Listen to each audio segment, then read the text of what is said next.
जी बिस्मिल्लाहिर्रहमानिर्रहीम, अस्सलाम वालेकुम वरहमतुल्लाहि वबरकातुहू। मेरा नाम मौलवी मारूफ़ है। आप मेरा यूट्यूब चैनल देख रहे हैं। नाज़रीन, आप हमारी वीडियोस देखते आ रहे हैं कि हम इस तरह के लोगों को, ऐसी ख़वातीन को अपने अहल खाना से, अपने प्यारों से मिलवाते आ रहे हैं जो तकरीबन 50 साल, 45 साल या 40 सालों से अपने घर वालों से, अपने रिश्तेदारों से दूर थे, जुदा थे, कोई रब्ता और कोई ताल्लुक़ नहीं था। इनमें अक्सरियत उन ख़वातीन की थी जो इंसानी स्मगलिंग की शिकार हुई थी। अल्हम्दुलिल्लाह हमने अब तक 50 ख़वातीन को अपने प्यारों से मिलवाया है। इन तमाम ख़वातीन को हमने तकरीबन 40 से 50 साल, 45 साल या 42 साल, 43 सालों बाद अपने प्यारों से मिलवाया है। आज हम आपके पास एक नया केस लेकर आए हैं। ये कहानी है हकीमा बीबी का।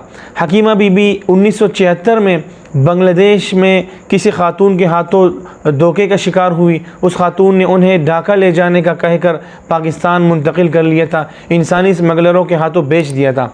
हकीमा बानू 2 बच्चों की माँ थी। एक बेटी उनकी वहाँ रह गई थी, एक बेटा अपने साथ लाए थे जो बाद में पाकिस्तान में इंतकाल हुआ था। हकीमा की जो बेटी बांग्लादेश में रह गई थी, उस बेटी ने 45 सालों तक अपनी वालिदा का मुँह तक न देखा। अपनी वालिदा से कोई राब्ता नहीं था, राब्ता बिल्कुल मुनक़ता था। वो बेटी बग़ैर माँ की ज़िंदगी बसर कर रही थी, अपने खाला की ज़ेर कफ़ालत थी। गुज़श्ता रोज़ हकीमा बीबी के बेटे ने मुझसे रब्ता किया।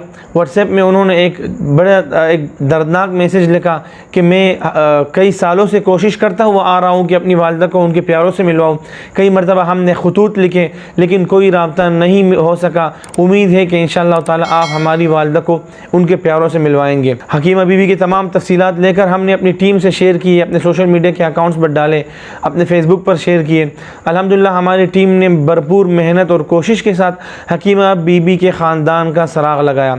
हमारे टीम मेंबरान ने भरपूर कोशिश की, उनके अहल खाना से, उनके भाइयों से, बहनों से रब्ता किया और हमने उनकी मुलाकात वीडियो कॉल पर कराई। वीडियो कॉल में जब उनके ख़ानदान ने पहली मरतबा इस खातून को देखा तो ये खातून अपनी ज़बान तो भूल चुकी थी, लेकिन जो उन्होंने नाम पूछे, सारे रिश्तेदारों के नाम पूछे, कुछ निशानियाँ पूछी, तो हकीमा ने सारी बातें बताई तो एकदम से उनकी बेटी फूट फूट कर रोने लगी।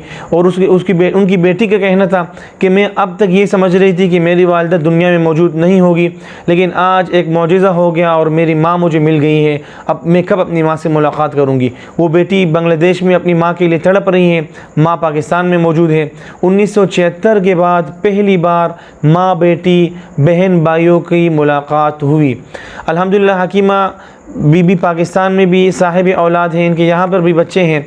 इनकी बहन बांग्लादेश में मौजूद है। एक भाई का इंतकाल हो चुका है, एक भाई इटली में है, एक भाई इनके बांग्लादेश में बीमार है, साहिब फ़िराश हैं, जो बात नहीं कर सकते शदीद अलालत की वजह से।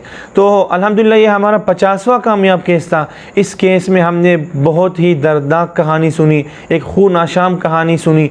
इस खातून के साथ एक ऐसा जुल्म किया गया, ऐसा बदतरीन जुल्म किया गया कि इस खातून को हम दोबारा उसकी वो ज़िंदगी नहीं दे सकते, ज़िंदगी के वो गुज़रे हुए साल नहीं दे सकते जो इन्होंने अपनी मट्टी से, अपने अहल खाना से, अपने बच्चों से दूर देखे। तो अल्हम्दुलिल्लाह इनकी मुलाकात हो चुकी है।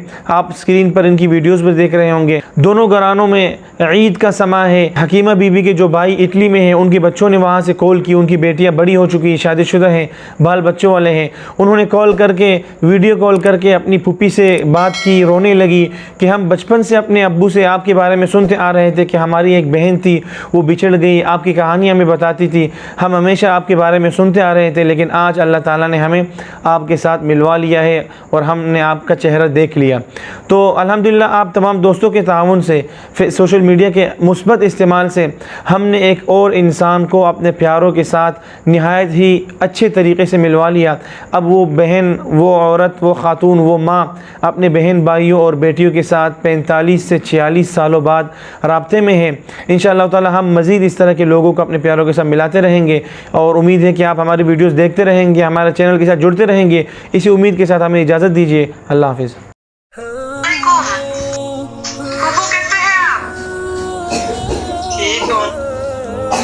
हमें भूल गई हो आप? हम आपके बारे में सब कहानियों में सुना है। मेरे पापा के पास, मेरे बाबा के साथ मैंने सिर्फ आपको सुना है, कभी नहीं देखा आपको। बहुत अच्छा लगा आपको देख। क्या बांग्ला भूल गई हो फूफू?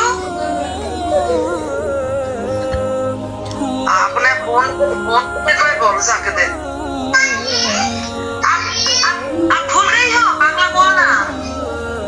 समझती हैं लेकिन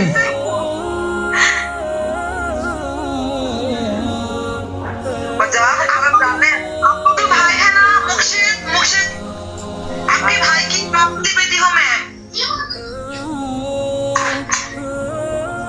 आप तो बिल्कुल हमारी दो फूलों की तरह दिखते हो। अस्सलाम वालेकुम। वालेकुम सलाम। अभी कैसी हो? आप बहुत ठीक ठाक है। आप कैसे हो? अल्हम्दुलिल्लाह हम ठीक है। ठीक है। आप लोगों के बारे में कुछ नहीं जानता था, सिर्फ जानता था मेरी एक फूफी है, वो पाकिस्तान में है। सिर्फ इतना ही पता था, सिर्फ इतना ही सुना था हमने। पता था कि पाकिस्तान में